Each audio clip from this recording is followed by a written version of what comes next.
मधुर मधुर नाम सीताराम सीताराम मधुर मधुर सीताराम सीताराम मधुर मधुर नाम सीताराम सीताराम मधुर मधुर सीताराम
રાત્રિ પૂરી થઈ.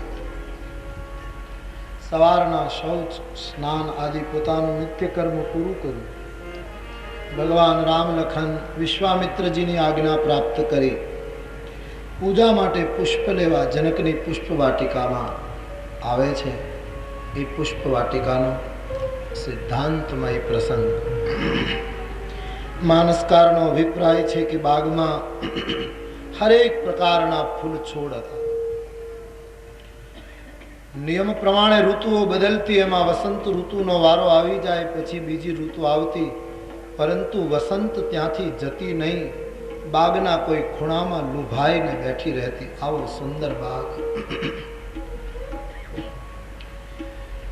બગીચાની વચ્ચે સરોવર છે, મણીઓના પગથિયા બાંધ્યા છે, સંતના હૃદય જેવું નિર્મળ જળ છે, અને સરોવરને કિનારે માં ભવાનીનું મંદિર છે, ગિરિજાનું મંદિર છે. તુલસીદાસજી વર્ણન કરે છે ભગવાન રામ અને લખન દ્વારે આવ્યા છે બગીચાને. માલીગણને પૂછી અને પ્રવેશ કરે છે ફૂલ લેવા માટે. સવારના સમયે આખો બાગ મહેકતો હતો. એમાં કેટલીક કળીઓ હજી ખીલવાની બાકી હતી. અમુક કળીઓ સૂર્યને જોઈને ખીલેલી, બાકીની બાકી રહેલી કળીઓ સૂર્યવંશી રામને જોઈને ખીલવા માંડી છે. મુખરિત હો ગયા બાગ. બિલકુલ એ જ સમયે ગોસ્વામીજી કહે સખીઓની સાથે જાનકીજી ગૌરી પૂજા માટે બગીચામાં આવે છે. અહીંથી રામચરિત માનસમાં જાનકીજીના ચરિત્રનો આરંભ થાય છે. શ્રી સીતાજીનું ચરિત્ર મહાન છે એમ વાલ્મીકીજી બોલ્યા છે. રામનું ચરિત્ર તો સાથે આવે એટલે વર્ણવું પડે, વાલ્મીકી કહે, બાકી સીતા ચરિત્ર જ મહત છે એવો વાલ્મીકીજીનો મત છે. અને બિલકુલ સાચી વાત. જાનકીજી ન હોય રામાયણમાં તો કથા ન થાય. શક્તિ ન હોય તો શક્તિમાનની કલ્પના જ ખોટી છે. બિના શક્તિ શક્તિમાન કહેશે. સિયાજુ વગર રામ કથા અધૂરી છે. જાનકી જાન છે સમગ્ર જગતની. જાનકી ન હોય તો એ જાનકી જાનની શું કિંમત છે? ये इंसान मात्रना प्राणों को अर्थ नहीं यदि जानकी नहीं है. जानकी जानकी सखीओना संगમાં વૈદેહી ગૌરી પૂજા માટે આવે છે. માનું ચરિત્ર શરૂ થાય છે, માટે એક વાર जानकी કા જય જયકાર કરો.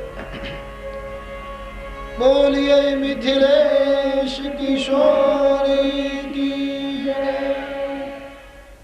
જનક નંદિની जानकीજી પ્રવેશ કરે છે. અદ્ભુત ચરિત્ર છે શ્રી સિયાજુ. તો ઘણી વાર કહ્યું છે કે રામજીને જન્મ આપનાર માં નીકળી કૌશલ્યા, પણ સીતાજીને તો જન્મ આપનારી માં પણ કોઈ ન મળી. આટલું મહાન પાત્ર એટલે ઋષિ મુનિઓને એને ધરતીમાંથી પ્રગટ કરવી પડી.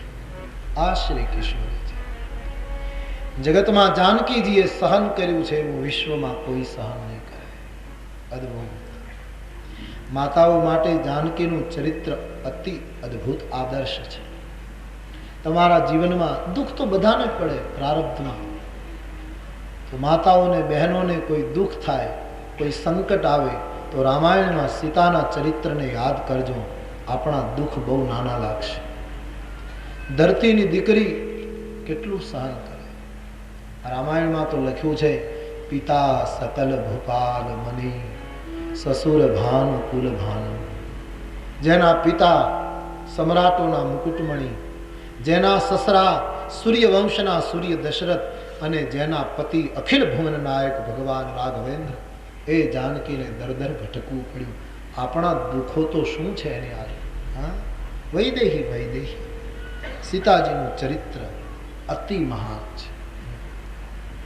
એ તો સારું થયું અમારે ગોસ્વામીજીએ ઉત્તર રામચરિત્રના જે અંતિમ બધા પ્રકરણો માનસમાં લખ્યા નથી.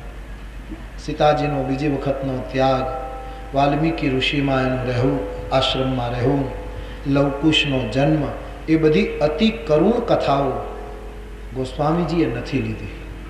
કારણ કે તુલસી હૈયું સહન ન કરી શક્યું. તુલસી અંતઃકરણ દ્રવીભૂત હો ગયા. નહીં, મારી માતાનો બીજી વખતનો વનવાસ, તુલસીજી નહીં સહી શક્યા. બાકી કેટલું સહન. તમે કલ્પના તો કરો, આપણે રોડ ઉપર મજૂરી કરતો હોય ને બાપ, રાહત કામમાં કામ કરતો હોય અને એની દીકરીને શ્રીમંતનો સંસ્કાર હોય અને એ દીકરી બાપને ઘરે આવે અને એ દીકરાને કે દીકરીને જન્મ આપે અને પછી 2-3 મહિને એ બાપ મજૂરી કરનારો બાપ એને વળાવે તો પણ એ દીકરી માટે 1-2 જોડ કપડાં લઈ આપે અને કમસે કમ પેલા બાળક માટે પારણું ઘોડિયું લઈ આપે. આવું તો નહીં, આપણે ત્યાં નિયમ છે હા કે આટલું તો બાપ કરે જ. પણ જાનકી જેના પિતા જનકરાજ, એણે વાલ્મીકીના આશ્રમમાં જ્યારે બાળકોને જન્મ આપ્યો ત્યારે બાળકોને સુવડાવવા માટે પારણું હતું. પલના નહીં થાય. વડલાની વડવાઈઓ 2 બાંધી વલકલ વસ્ત્રની જોડી જેવું કરી લવકુશને અંદર સુવડાવી જાનકી લોરી સુનાવતી. આ વેદના ઉપર આ પંચમ વેદ ઊભો છે. સીતાની વેદના ઉપર આ વેદનું ચણતર થયું. તમે કલ્પના, એ માતૃ હૃદયની શું સ્થિતિ થઈ હશે. ઉપરથી પાન પડે, તીર્ખીઓ પડે, સૂરજના કિરણો બાળકો ઉપર પડે, પારણાની વ્યવસ્થા નહીં, વૈદેહી નહીં, અને છતાંય જીવનમાં કોઈ ફરિયાદ નહીં. એક સૂત્ર મેં સંત પાસેથી સાંભળેલું ઘણા વખત પહેલા કથામાં કયા કરું, તમને પણ કહું, તમને ઘણી વાર કહ્યું છે, યાદ અપાવો. સીતાજીના જીવનમાંથી એક વસ્તુ શીખીએ, સુખ કી યાદ ન કરે, दुख की फरियाद न करे. सुख को याद मत करे और दुख की फरियाद मत करे. सब प्रसाद है प्रभु का. अपना શું દુઃખ છે. એટલે તો નરસિંહ મહેતો બોલ્યો કે સર્વ દેવોને જ્યારે ભીડ સર્વ દેવોને જ્યારે ભીડ સમર્યા અંતર જામી ભાવટ ભાંગી ભૂત મહેતા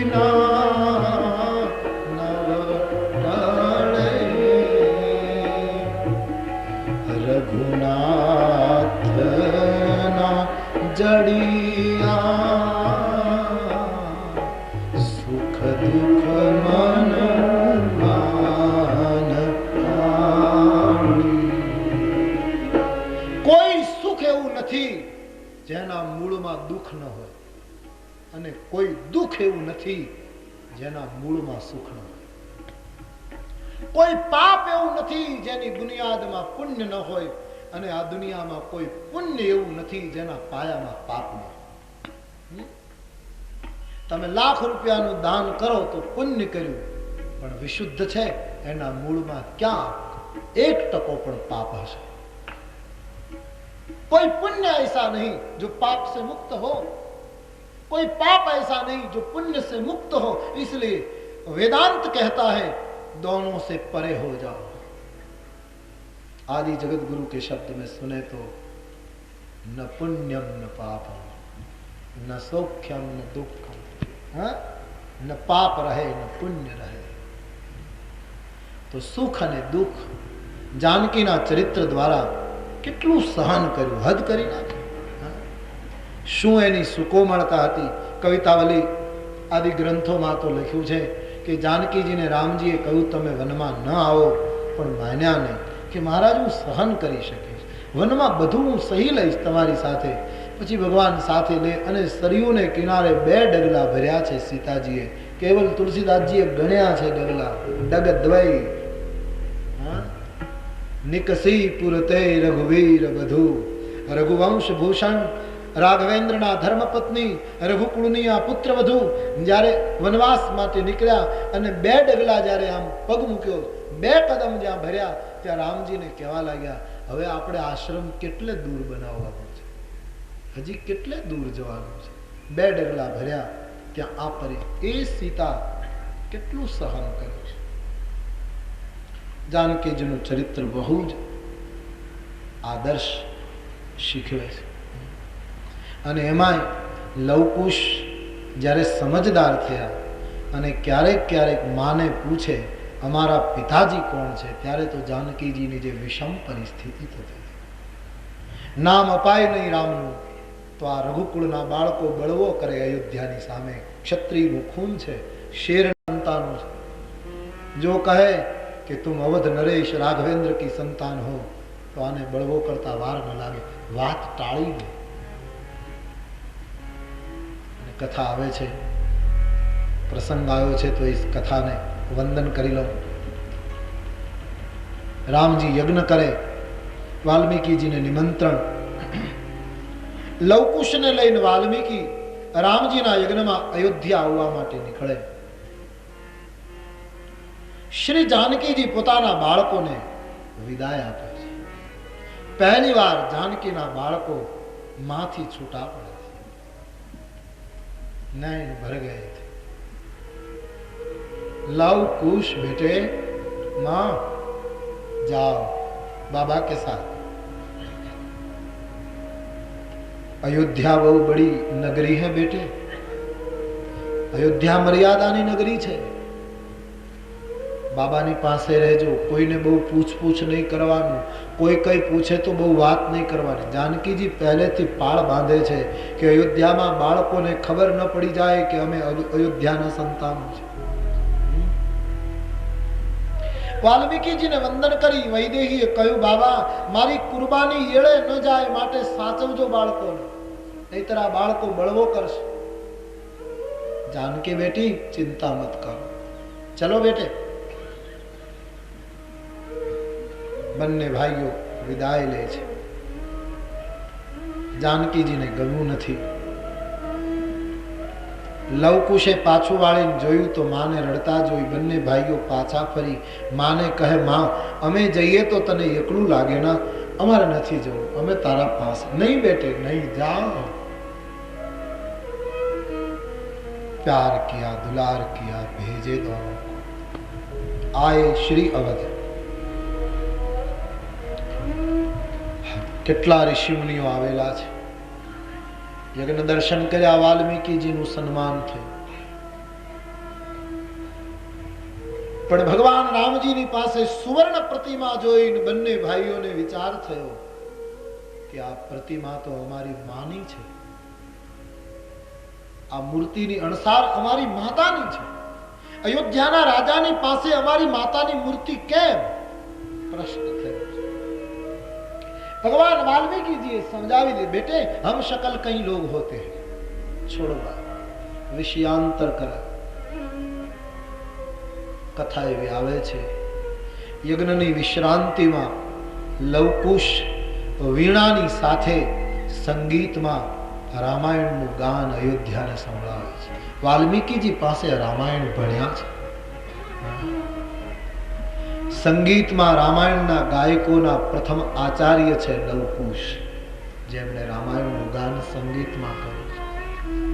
કથા તો એવી આવે છે, આખી અયોધ્યા કથામાં લીન બને. કેવું સુંદર ગાય છે બાળક. રામજીને ક્યારેક ક્યારેક એમ થાય કે ઉભો થઈ બાળકોને ભેટી પડવું. લખન, શત્રુસૂદન, ભરત બધા સાંભળે છે. કથા તો એવી છે, એવી સરસ કથા. જાનકીનું ચરિત્ર ગાય છે. બંને પોતાની માતાના ચરિત્રનું ગાન કરે છે. અયોધ્યાના માણસો નિછાવરી કરે, ભેટ કરે, પહેરામણી આપવા લાગે. મહાત્માઓ હતા, કોઈ યજ્ઞોપવિત ભેટ આપે, કોઈ ભસ્મનો ગોટો ભેટ આપે, કોઈ કમંડળ ભેટ આપે. સાધુ બીજું શું આપે? કેટલાક તો દિગંબર મહાત્માઓ યજ્ઞમાં આવેલા, બિલકુલ દિગંબર. એ મહાત્માઓ લવકુશ જ્યારે કથા કહે ત્યારે રડતા રડતા લવકુશની પાસે જાય, અમારી પાસે કઈ નથી, અમે તમને શું આપીએ, અમારી ઉંમર તમને પ્રાપ્ત થાય, અમારી આયુષ્ય તમને મળે, દીર્ઘાયુ હો, દીર્ઘાયુ હો, દીર્ઘાયુ. આમ સંતો પ્રસન્ન થયા છે. શું કથાનું ગાન કર્યું છે. સીતાનું ચરિત્ર અદ્ભુત છે. હમ કથા સુનાતે,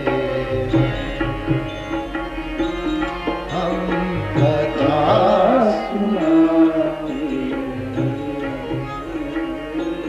હમ કથા સુનાતે.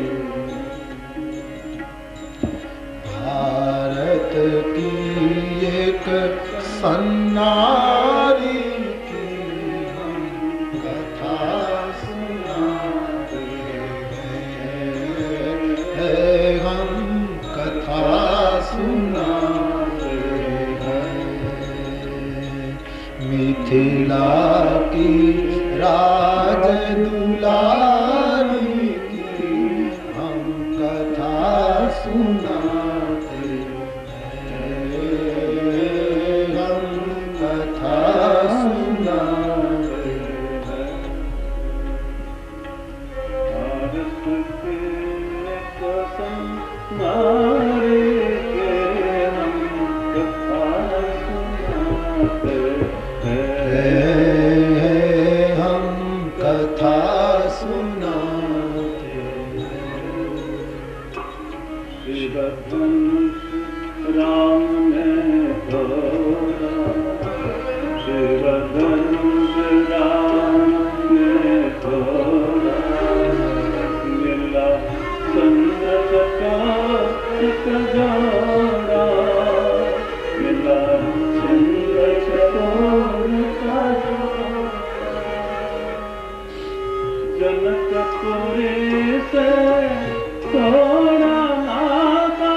કથાનું ગાન થયું છે.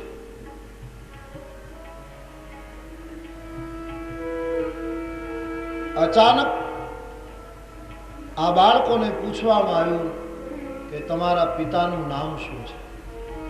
આમ તો નિયમ એવો છે કે સાધુને જાત ન પૂછાય,